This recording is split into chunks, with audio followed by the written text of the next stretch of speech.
ನಾನು ನನ್ನ ಗಂಡ ಮದುವೆ ಆಗಿದ್ದೀವಿ ಅಂತ ಹೇಳಿಬಿಟ್ಟು ಮತ್ತೆ ನಮಗೆ ಫುಲ್ ಟಾರ್ಚರ್ ಕೊಡ್ತಿದ್ದಾರೆ. ಆಡಿಯೋ ಮೆಸೇಜಸ್ ಕಳಿಸಿ ತುಂಬ ಗಲೀಜು ಮಾತಾಡ್ತಾ ಇದ್ದಾರೆ.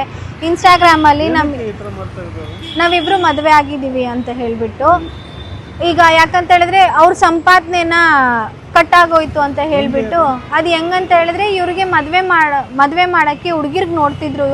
ಮನೆಗೆ ಒಂದು 3-4 ಜನ ಹುಡುಗಿರ್ಗೆ ನೋಡಿಬಿಟ್ಟು ಈ ಥರ ಹುಡುಗಿರಿಗೆ ಫಂಕ್ಷನ್ ಮಾಡೋದು, ಅವ್ರಿಗೆ ಮನೆಗೆ ಕರ್ಕೊಂಡು ಬಂದು ಇಕ್ಕೊಳ್ಳೋದು ಎಲ್ಲ ಮಾಡ್ತಿದ್ರು. ಮಾಡಿಬಿಟ್ಟು ಏನು ಮಾಡ್ತಿದ್ದಂದರೆ, ಮದುವೆ ಫಿಕ್ಸ್ ಮಾಡಿಬಿಟ್ಟು ಏನು ಮಾಡ್ತಿದ್ರು ಅಂದರೆ ಡೇಟು ಫಿಕ್ಸ್ ಮಾಡಿ ಇದೇ ಡೇಟಿಗಿದೆ ಅಂತ ಹೇಳ್ತಾರೆ. ಆಮೇಲೆ ಅವ್ರಿಗೆ ಅಮೌಂಟ್ ಕೇಳ್ತಾರೆ, 1 ಲಕ್ಷ ರೂಪಾಯಿ 5 ಲಕ್ಷ ರೂಪಾಯಿ ಕೊಡಿ ಅಂತ ಹೇಳಿಬಿಟ್ಟು. ಅದು ಕೊಟ್ಟಿಲ್ಲ ಅಂತ ಹೇಳಿದ್ರೆ ಆ ಹುಡುಗಿ ಕ್ಯಾರೆಕ್ಟರ್ ಸರಿಗಿಲ್ಲ, ಅವ್ರಮ್ಮ ಸರಿಗಿಲ್ಲ ಅಂತ ಹೇಳ್ಬಿಟ್ಟು ಮದುವೆ ಮುರಿದು ಬಿಡ್ತಾರೆ.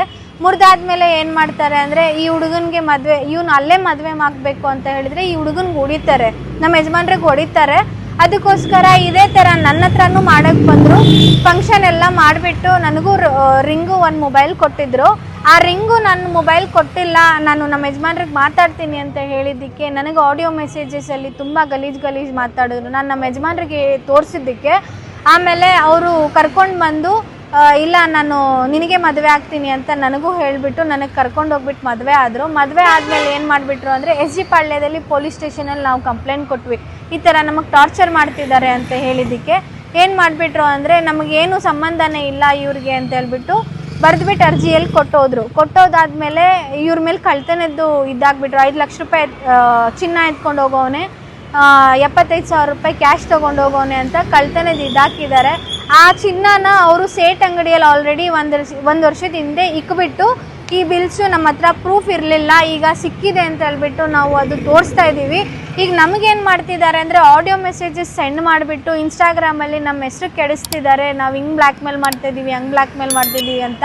ಈಗ ಸಡನ್ನಾಗಿ ಹಿಂದೆ ಟ್ರೂ ಏನಿದೆ ಅಂತ ಹೇಳಿದ್ರೆ, ಅವ್ರು ನಮಗೆ ನೆಮ್ಮದಿಯಿಂದ ಬದುಕಕ್ಕೆ ಬಿಡಲ್ಲ ಅಂತೆ, ನಾವಿಬ್ಬರು ಸಾಯ್ಬೇಕಂತೆ, ನಾವು ಸತ್ತಾದ್ಮೇಲೆ ಅವ್ರು ನೆಮ್ಮದಿಯಾಗಿರ್ತಾರಂತೆ. ಇವ್ರು ಸ್ಯಾಲ್ರಿ ಕೊಡಿ ಅಂತ ಕೇಳ್ತಾ ಇದ್ದಾರೆ. ಈಗ ಅವ್ರ ಮನೆಗೆ ಬರೋದು ಅಮೌಂಟ್ ನಿಂತೋಗಿದೆ ಅಂತ ಹೇಳ್ಬಿಟ್ಟು ಈಗ ಹೆಂಡ್ತಿಗೆ ಮಾರ್ಬಿಟ್ಟು ನನಗೆ ತಿಂಗಳಿಗೆ ಇಷ್ಟು ಕೊಡು ಅಂತ ಹೇಳ್ತಿದ್ದಾರೆ. ಇನ್ನೊಂದು ಏನಂತ ಹೇಳಿದ್ರೆ, ಇವ್ರಪ್ಪ ಬಂದು ನಾನು ಇವ್ರಿಗೆ ಮದುವೆ ಆದಮೇಲೆ ನಾನು ಇವ್ರಪ್ಪನ ಪಕ್ಕ ಹೋಗ್ಬಿಟ್ಟು ಮಲ್ಕೋಬೇಕಂತೆ. ಇಲ್ಲ ಅಂತ ಹೇಳಿದ್ರೆ ಅವರು ನಮ್ಮಮ್ಮನ ಮನೆಯಲ್ಲಿದ್ದೀವಿ, ಈಗ ನಮಗೆ ಏನು ಆಶ್ರಯ ಇಲ್ಲ ಅಂತ ಹೇಳ್ಬಿಟ್ಟು ನಮ್ಮಮ್ಮನ ಮನೆಯಲ್ಲಿ ಇರೋದಕ್ಕೋಸ್ಕರ ನಮ್ಮ ಅಮ್ಮನ ಮೇಲೆ ಸುಳ್ಳು ಅಪವಾದ ಆಗ್ತಿದ್ದಾರೆ, ಯಾರಿಗೋ ಇಕ್ಕೊಂಡವಳೆ ಹಂಗೆ ಹಿಂಗೆ ಅಂತ ಹೇಳ್ಬಿಟ್ಟು.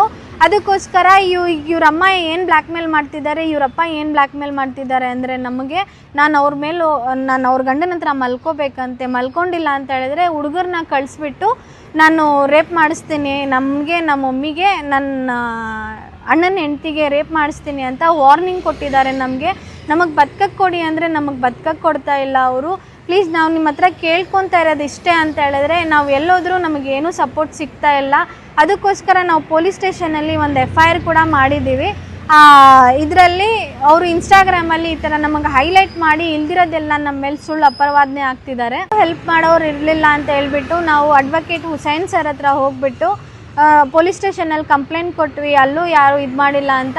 ಹುಸೇನ್ ಸರ್ ಹೆಲ್ಪ್ ತೊಗೊಂಡು ಈಗ ನಾವು FIR ಮಾಡಿಸಿದ್ದೀವಿ. ಅದಕ್ಕೋಸ್ಕರ ಈಗ ನಾವಿಷ್ಟು ಕೇಳ್ಕೊಳ್ಳೋದು, ನಮಗೆ ನೆಮ್ಮದಿಯಿಂದ ಬದುಕಕ್ಕೆ ಕೊಡಿ.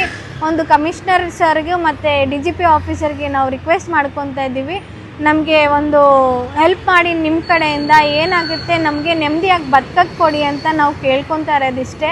ಇನ್ಸ್ಟಾಗ್ರಾಮಲ್ಲಿ ಈ ಥರ ನಮ್ಮ ಮರ್ಯಾದೆ ಕಳೀತಿದ್ದಾರೆ, ನಾವು ಕೇಳ್ಕೊಳ್ಳೋದಿಷ್ಟೇ, ನಮಗೆ ಹೆಲ್ಪ್ ಮಾಡಿ ಅಂತ.